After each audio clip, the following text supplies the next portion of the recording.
آپ سب یہاں تشریف لائے، آپ کا شکریہ۔ کل الطاف صاحب نے جو پریس کانفرنس کی اس میں کچھ معاملات ایسے تھے کہ انتہائی کوشش کے باوجود کہ متحدہ قومی موومنٹ کے کسی معاملے پر ہماری طرف سے کوئی رد عمل نہ جائے اور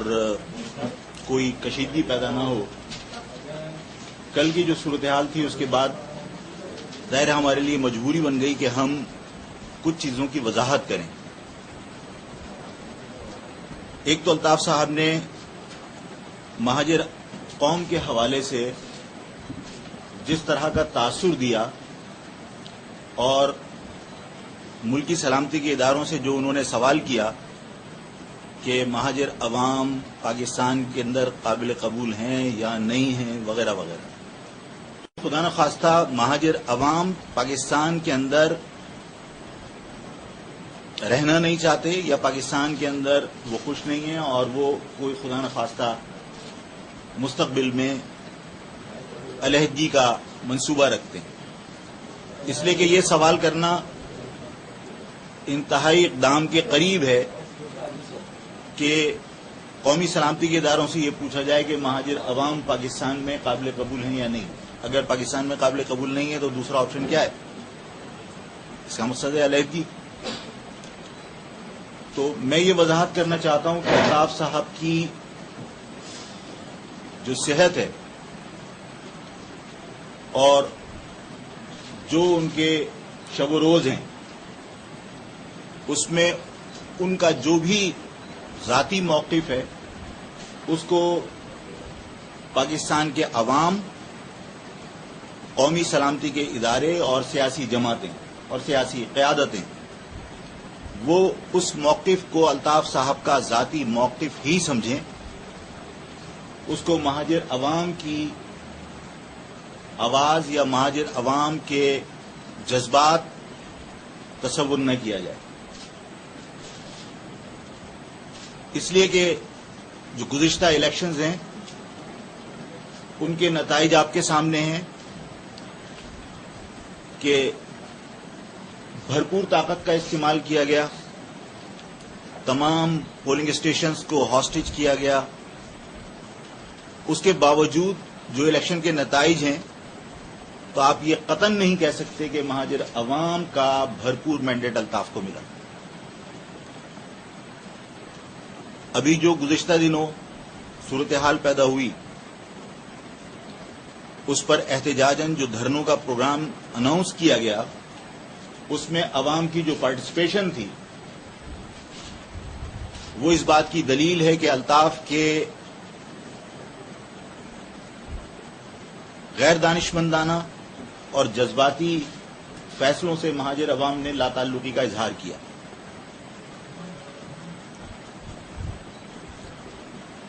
تو یہ تمام سیاسی جماعتوں، تمام ملکی سلامتی کے اداروں اور حکومت کے اراکین کو یہ بات ذہن نشین کر لینی چاہیے کہ الطاف صاحب کا کوئی بھی موقف، وہ ان کا ذاتی موقف ہو سکتا ہے، وہ مہاجر قوم کی ترجمانی نہیں کرتے۔ دوسرا، انہوں نے ہم نہیں چاہتے تھے لیکن انہوں نے مہاجر قومی موومنٹ کے حوالے سے یہ بات کہی کہ مہاجر قومی موومنٹ حقیقی کو اداروں نے بنایا اور اس پر پیسے خرچ کیے، کیونکہ الطاف صاحب کے اس بیان کے بعد عوام میں وضاحت ضروری تھی، اس لیے ہم آپ کے سامنے وہ حقائق دوہرا دیتے ہیں جو 10 مرتبہ ہم شاید ڈسکس کر چکے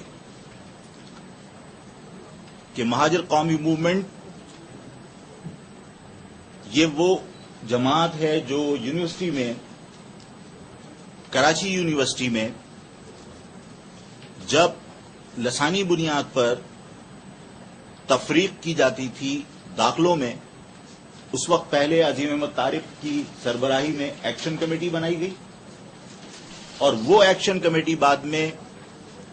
مہاجر اسٹوڈنٹس آرگنائزیشن کے شکل میں سامنے آئی اور پھر جب علاقائی سطح پر عوام کی پذیرائی حاصل ہوئی تو پھر اسٹوڈنٹ ونگ کے ساتھ سیاسی جماعت کا اعلان کیا گیا اور وہ جماعت تھی مہاجر قومی موومنٹ.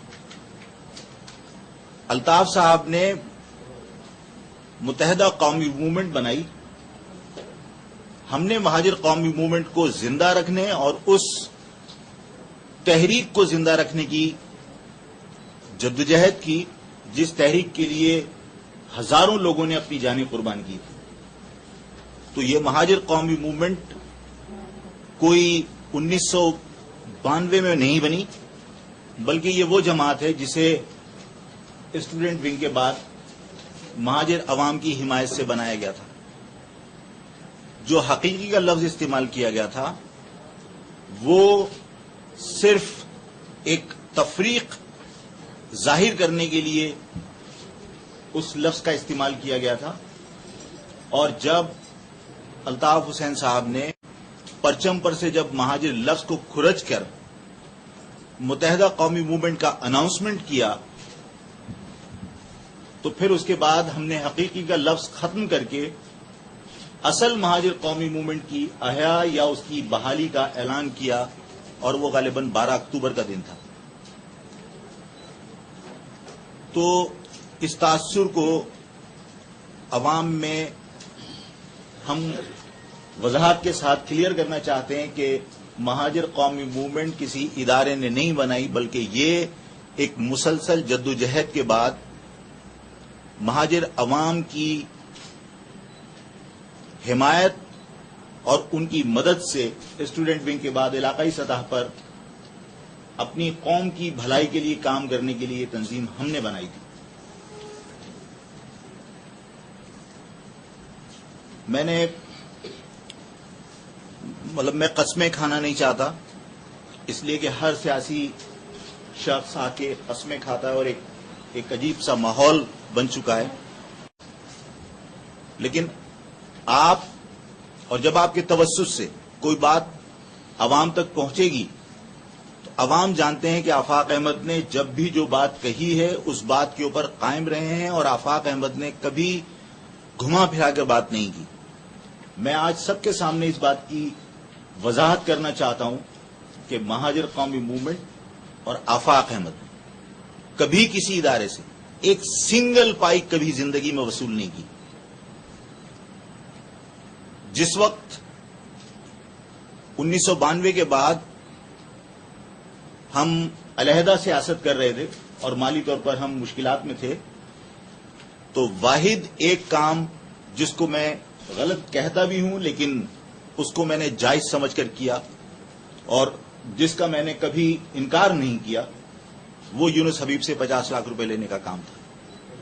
اور یونس حبیب سے 50 لاکھ میں نے اس لیے لیے تھے اور یہ کہہ کر لیے تھے، یونس حبیب زندہ ہے، آپ اس سے معلوم کیجئے کہ جب میں اس کے گھر گیا ہوں اور اس کو لے کر آیا ہوں تو اس نے مجھ سے پوچھا کہ مجھے کیوں لایا. میں نے کہا کہ ظاہر پیسے لینے کے لیے. اور میں نے اس سے یہ بات کہی تھی کہ اسلم بیگ کی موجودگی میں تمہارے گھر پر بیٹھ کر جب تم راہ کے لیے کام کرنے والے یا ملک دشمن الطاف حسین کو کروڑوں روپے دے سکتے ہو، تو ہمیں اپنے ساتھیوں کی بقا اور اپنے ملک کی سلامتی کے لیے جو ہم سیاست کر رہے ہیں اس میں ہمیں تمہارے فنڈ کی ضرورت ہے. اور میں نے اس سے 50 لاکھ روپے لیے تھے. اس کے علاوہ کبھی کسی کے ساتھ کوئی بدتمیزی نہیں کی، اور اداروں کے معاملے میں میں نے کہا کہ میں نے کبھی کسی سے سنگل پینی وصول نہیں کی.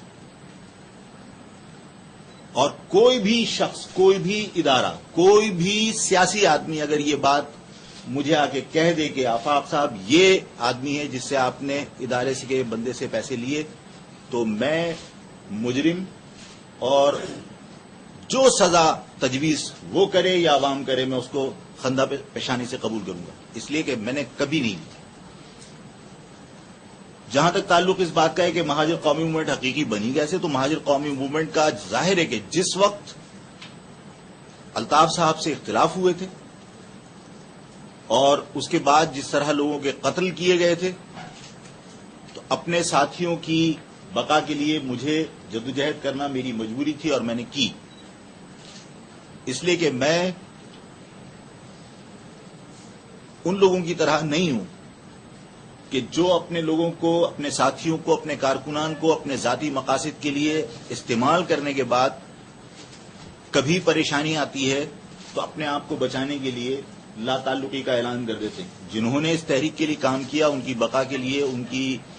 سلامتی کے لیے جدوجہد کرنا میری ذمہ داری تھی، میں نے کی. اور الطاف حسین سے اختلافات کوئی ڈھکے چھپے نہیں تھے، بلکہ آج ہم جس طرح الطاف صاحب لوگوں کے سامنے سوالات پیش کر دیتے ہیں کہ آرمی کے چیف کے سامنے 10 سوال، تو کچھ سوال ہم بھی الطاف کے لیے اپنی عوام کے سامنے رکھتے ہیں، اور اپنی عوام سے ہم کہتے ہیں، مہاجر عوام سے اور ان کارکنان سے جو الطاف حسین کے ساتھ کام کرتے ہیں، کہ الطاف حسین سے کچھ سوالات پوچھیں. جوابات ہم نہیں دیں گے. آج حج سے آنے کے بعد اگر جوابات الطاف حسین نے نہیں دیے تو ثبوت کے ساتھ آپ کے سامنے وہ جوابات ہم دیں گے. ہم پر یہ الزام لگایا گیا کہ مہاجر قومی موومنٹ کو پیسے دے کر حقیقی کو ایجنسیوں نے بنایا. الطاف صاحب سے مہاجر عوام اور مہاجر کارکنان پوچھیں کہ جب لسانی معاہدہ رئیس امروہی صاحب نے اور نورانی صاحب اور پروفیسر غفور صاحب نے بھٹو صاحب کے ساتھ کیا تھا، اور اس کے بعد جب قومی اتحاد کی تحریک چلی اور بھٹو صاحب کو پھانسی کی سزا ہوئی، تو پھر سندھ کے شہری علاقوں سے قیادت نکالنے کا جو ذمہ داری رئیس امروہی صاحب کو دی گئی تھی، اور انہوں نے جب اس پر کام کیا اور اسٹوڈنٹ ونگ جو مہاجر اسٹوڈنٹ آرگنائزیشن کے نام سے بنا تھا، اور اس کو جب پروموٹ کرنے کی کوشش کی گئی، تو الطاف صاحب اپنی زبان سے اپنے کارکنان اور مہاجر عوام کو بتائیں کہ جنہوں نے مجھ پر یہ الزام لگایا کہ اداروں نے پیسے لے کر یا پیسے دے کر حقیقی بنائی، پہلی رقم اداروں سے متحدہ قومی موومنٹ یا الطاف حسین، اس وقت متحدہ قومی موومنٹ نہیں تھی، الطاف حسین نے کب اور کتنی وصول کی. اور اگر الطاف حسین جواب نہیں دیں گے تو یہ حج کے بعد میں پروف کے ساتھ جواب دوں گا کہ پہلی رقم کتنی وصول کی گئی تھی اور کب وصول کی گئی، اس لیے کہ میں ان کا حصہ تھا. الطاف حسین صاحب سے مہاجر کارکنان اور مہاجر عوام سوال کریں، میں آ کے جواب دوں گا کہ عظیم احمد طارق جو بے گناہ انسان تھا، جس نے مہاجر کوس کے لیے اپنی زندگی وقف کی، جب سلیم ملک جیوسی تھے ملیر کینٹ میں، وہ ان کے پاس سیکیورٹی مانگنے کے لیے گئے. صبح ان کو سیکیورٹی فراہم کی جانی تھی، اور رات کو ان کا مرڈر ایمرجنسی میں کر دیا گیا. الطاف حسین صاحب سے مہاجر کارکنان اور مہاجر عوام یہ سوال کریں کہ کون شخص تھا جس نے آ کے الطاف حسین کو بتایا کہ صبح سیکیورٹی فراہم کی جائے گی، اور عظیم احمد طارق کا گھر چاروں طرف سے لوہے کی گرل سے اس طرح پیک تھا کہ اس میں بلی کا بھی داخلہ ممکن نہیں تھا. تو الطاف حسین بتائیں کہ کون شخص تھا جس نے کنڈی کھول کے قاتلوں کو اندر بلوایا، اور پھر یہ بتائیں کہ اس شخص کو کنڈی کھولنے کے انعام کے طور پر الطاف حسین نے کیا انعام دیا. اور اگر اس کا جواب مہاجر عوام اور مہاجر کارکنان کو الطاف حسین نہیں دیتے تو پھر عید الاضحیٰ کہہ رہا ہوں، حج کے بعد میں دوں گا، میں وضاحت کروں گا کہ کس کے لیے کس کے کہنے پر کنڈی کھولی گئی اور کنڈی کھولنے والے کو انعام کیا ملا. ہم اپنی قوم کی بھلائی کے لیے پورے خلوص کے ساتھ جدوجہد کرتے رہے اور کر رہے ہیں. ہمیں اس بات کا دکھ ہے کہ جو لوگ اپنی قوم کی بھلائی کے لیے کام کرنا چاہتے ہیں، ان کے لیے ان کے گھر آج لوگوں کو ریاض ہیں، ان کے کارکنان کو قتل کیا گیا. مہاجر کارکنان مہاجر عوام الطاف حسین سے پوچھیں کہ اس شہر میں باہر سے آ کر مختلف سیاسی اور مذہبی جماعتیں آ کے یہاں پر اجتماع کرتی رہیں، جلسے کرتی رہیں، اور الطاف حسین غیر ملکی ایجنسیوں سے اگر روابط بڑھائے، ان کی ایما پر پاکستان کی سلامتی سے کھیلے، اگر ان کی ایما پر کراچی کا امن تباہ کرے، تو وہ قابل قبول نہیں ہے. مجھ پر الزام لگایا کہ ISI نے حقیقی بنائی. عوام کو الطاف حسین یہ بتائیں، مہاجر عوام کو اور مہاجر کارکنان جو ان کے درمیان بیٹھے ہیں وہ ان سے پوچھیں کہ جب آصف نواز صاحب کا رد عمل آیا تو اس کے بعد امریکہ کے کس نمائندے کو درخواست کر کے 90 پر بلوایا گیا اور کس کے ذریعے بلوایا گیا اور اس سے کیا معاہدہ ہوا تھا. الطاف حسین اگر وضاحت نہیں کریں گے تو حج کے بعد میں وضاحت کروں گا اور پروف کے ساتھ کروں گا. آج تمام کے تمام گناہ ان لوگوں کے سر رکھ دیے جاتے ہیں جنہیں آپ نے یہاں استعمال کیا اور جن کے اوپر آپ نے جن کو آپ نے خطرے میں ڈال کر اپنی دکان چمکانے کی کوشش کی. ابھی ہم نے پڑھا کہ صاحب فلاں آدمی کو کہا گیا کہ یہ بنگالی، اس کو میں نے کیٹرنگ کا کام دیا تھا، یہ ارب پتی بنا ہوا ہے، یہ فلاں آدمی یہ بنا ہوا ہے، یہ بنا ہوا ہے. بات یہ ہے کہ دیکھیے، الطاف حسین سے مہاجر عوام اور مہاجر کارکنان یہ سوال کریں، سمیٹنے، بھتے وصول کرنے، چائنا کٹنگ کے ذریعے پیسہ وصول کر کے لندن پہنچانے کے احکامات دو گے تو جب لوگ اپنی جان کو خطرے میں ڈال کر، چاہے وہ بابر غوری ہو، چاہے وہ فاروق ستار ہو، چاہے وہ سٹی ناظم ہو، جب تمہیں کما کے دے گا تو اپنے گھر والوں کے فیوچر کو سیو کرنے کے لیے ظاہر ہے کہ وہ بھی پھر حقدار ہے. اگر اس نے اپنے گھر کے مستقبل کو محفوظ بنانے کے لیے تمہارے اس دھندے میں سے کچھ پیسے نکال لیے تو سارا الزام آپ ان نمائندوں پر ڈال کر عوام کی آنکھوں میں دھول جھونکو. ہر تھوڑے دن کے بعد MP کی تبدیلی، ہر تھوڑے دن کے بعد رابطہ کمیٹی کی تبدیلی، ہر تھوڑے دن کے بعد سیکٹر کی تبدیلی، تاکہ لوگوں کو یہ تاثر دیا جائے کہ یہ کرپٹ ہے. بات یہ ہے کہ تمام کمانڈ تمہارے ہاتھ میں. فیڈر سے دودھ نہیں پیتے تھے الطاف حسین کے چائنا کٹنگ 3، 4، 5 سال سے چل رہی ہے اور انہیں آج پتا چلا ہو کہ کراچی میں چائنا کٹنگ ہو رہی ہے. یہ تمام پیسے لندن پہنچتے تھے اور جب سے لندن میں منی لانڈرنگ کا کیس ہوا ہے اس بات پر اصرار کیا جا رہا ہے کہ اسرار کو پیسے پہنچاؤ. ایسی صورتحال کے اندر ان کارکنان کو، ان ذمہ دار لوگوں کو جو کل تک پارٹی کا اثاثہ تھے، پارٹی کے اندر انہوں نے کام کیا ہے، انہوں نے اپنے دل و رات دیے ہیں، اگر انہوں نے 10 پیسے بنائے ہیں تو تمہیں بھی تو انہوں نے کما کے تمہارے بھائیوں کے 7 اسٹار ہوٹل کھلوائے ہیں، تو اب اپنے گھر والوں کے فیوچر کے لیے کچھ نہیں کریں گے کیا؟